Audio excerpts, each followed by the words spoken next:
Well, I want to share with you a story this morning. I'm smiling because it's a little bit embarrassing. There was this period in my teen years where I had short, purple, spiky hair. I wore Doc Martens, 10-hole cherry Doc Martens actually, to be precise, and I thought I was pretty alternative. I listened to Morrissey and the Smiths and Susie and the Banshees, and I read Oscar Wilde. And to this day, I know it's embarrassing thinking back on it. I didn't share a photo because I was too embarrassed. But to this day, The Happy Prince is still one of my favourite short stories. Have you heard it before? Do you know it? They've actually turned it into a children's storybook. And it tells the story of this magnificent statue that sits high above the city. And it's the Happy Prince, a statue covered in gold leaf with sapphire eyes and a ruby hilt sword. And a little swallow seeks shelter under the statue, only to discover that the Happy Prince is crying. And the prince is crying because he can see all the suffering in his city, but because he's a statue, he can't do anything about it. So the two of them come up with this plan, and the prince identifies people in need, and the swallow then will pick gold from the statue, or the sapphire eyes, or the ruby sword hilt, and gifts them to people in need all over the city. And by the time they're done, the swallow has spent so long helping the prince that he's missed the chance to migrate, and he freezes to death. He dies at the foot of the statue. And the statue, now ugly and kind of grey, is pulled down, and a new statue of the new mayor is put in its place. It's this story that is both beautiful and tragic. The two heroes, they sacrifice everything. They do good in the world, but they're never appreciated, and they both die. In the final lines, God intervenes and brings the heart of the statue and the little swallow to heaven, and the two most precious things in the whole city. It's this story that celebrates sacrifice. It's a story that celebrates the giving up of our own needs for the benefit of others. A story that celebrates emptying oneself completely. Does that sound familiar? Doesn't that sound strangely similar to the old hymn from Philippians 2 that Janice shared last week? Jesus, who emptied himself, took on the very form of a servant. When I was younger, I embraced this wholehearted commitment of the Happy Prince. But now I approach it with some reservation. Because it's also a story about burnout. It's also a story about the total neglect of your own needs, even to the point of suicide. You could easily imagine it being unscrupulously used by an employer, encouraging their staff to work just a little bit longer, give a little bit more, one more phone call, one more email. Sacrifice is everything. Today we're in the 4th week of Followship, and we're unpacking what it means to enact our faith, what it means to follow Jesus. Last week, Janice shared a powerful message on incarnation in the performance of faith, and today we look at the crucifixion. And we remember that the stories we tell begin to tell us. Today, we want to explore how the crucifixion begins to tell us as followers of Christ. Crucifixion is central to Christianity. And I don't think we can stress that enough. Crucifixion is central to our faith. It's not pretty, it's not popular, but it's central. How central? Well, if we assume that Jesus' ministry lasted 3 years, and that's an assumption based on how many times he seems to have travelled to different festivals, then Holy Week, that is the week between Good Friday and between Palm Sunday and Good Friday, fills almost a quarter of the Gospels. That's 0.5% of Jesus' ministry life, filling a quarter of our Gospel readings.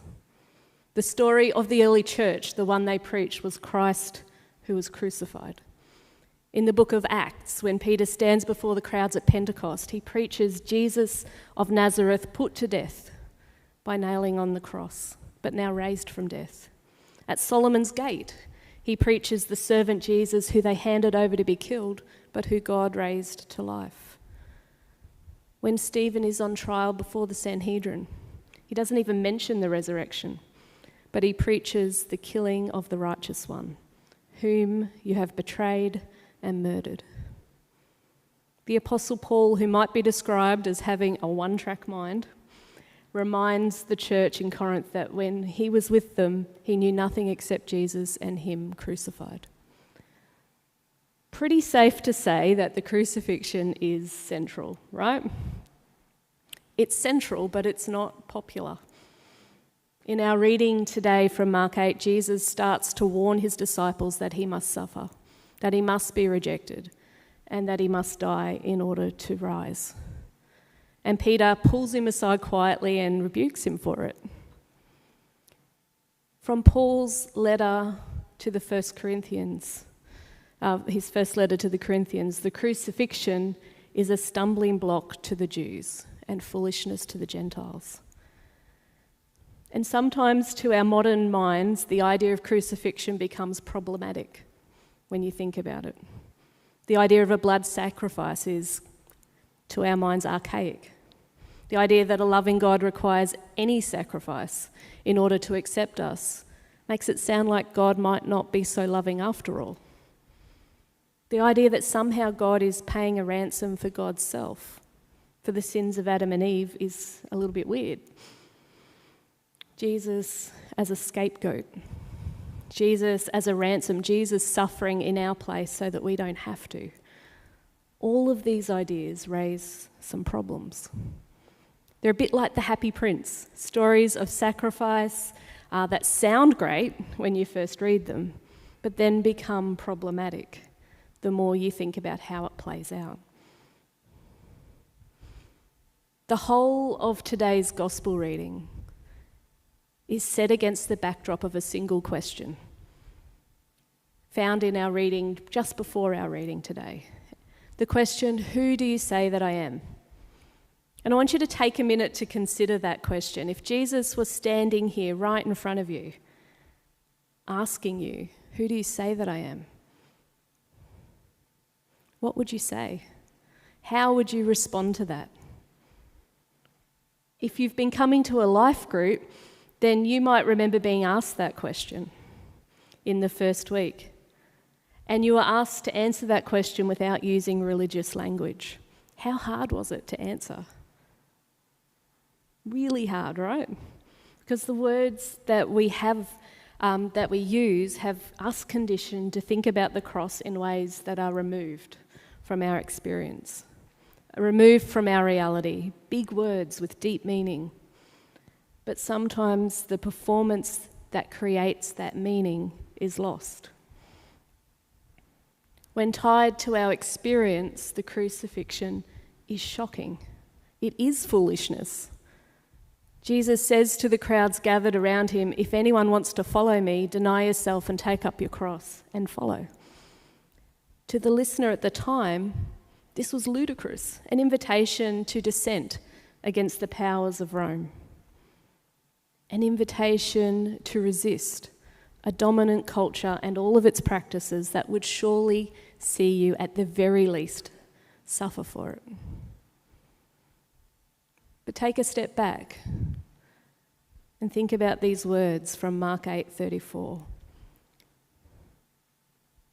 It's the first time the cross is mentioned in the Gospels. And imagine you're one of Jesus' followers and he says to you, whoever wants to be my disciple must deny themselves, take up their cross and follow me.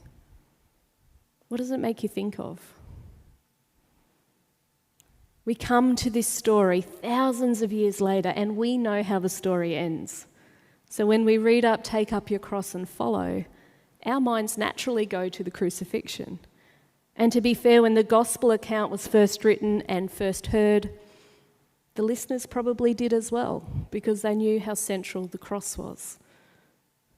But if you're hearing it for the first time, if your mind isn't conditioned to think about a crucifixion account, or if you're physically sitting there when Jesus speaks these words, the cross isn't so clear-cut. Taking up your cross in this context doesn't necessarily mean embracing some form of sacrificial suicide. Although we know for many of the first disciples that's exactly what happened. It ended in execution. In some ways, taking up your cross to follow Jesus is an extension of the incarnation. In the same way that Jesus emptied himself, in the same way Jesus suffers, in the same way Jesus serves, so too we empty ourselves. So too we suffer, so too we serve. And as we do, we encounter the crucified one. And we have to be honest with ourselves. There's been some suffering lately, hasn't there? We've lost years, we've lost friends, freedoms, we've lost contacts due to COVID. People suffering in Ukraine right now, West Papua, Gaza and the West Bank, and Sudan and Syria. Our own first people continue to suffer. The list is long. Young people in out-of-home care. People living with domestic violence. Not to mention the disasters and the floods and the fires. And the increased homelessness, and the food shortages, and the fuel prices, and the inflation in general. We know that our suffering doesn't compare to the suffering of others. There's always someone worse off.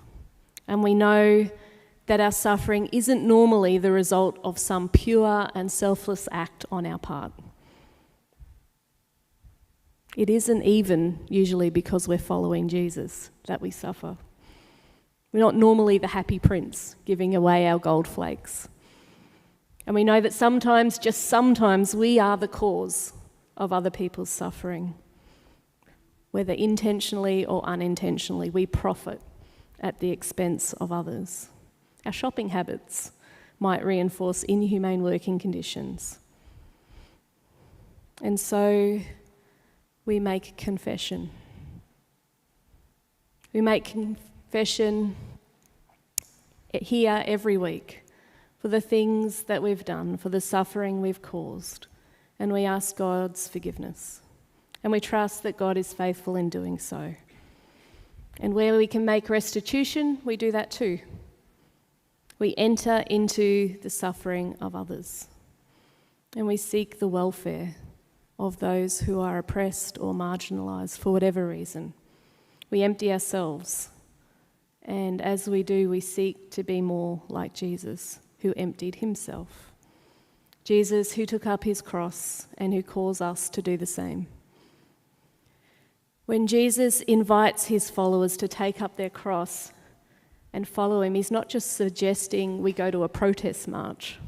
They're not all picking up literal crosses and marching to the place of the skull, demanding to be executed. Instead, he's inviting them and us to a lifestyle of dying moments.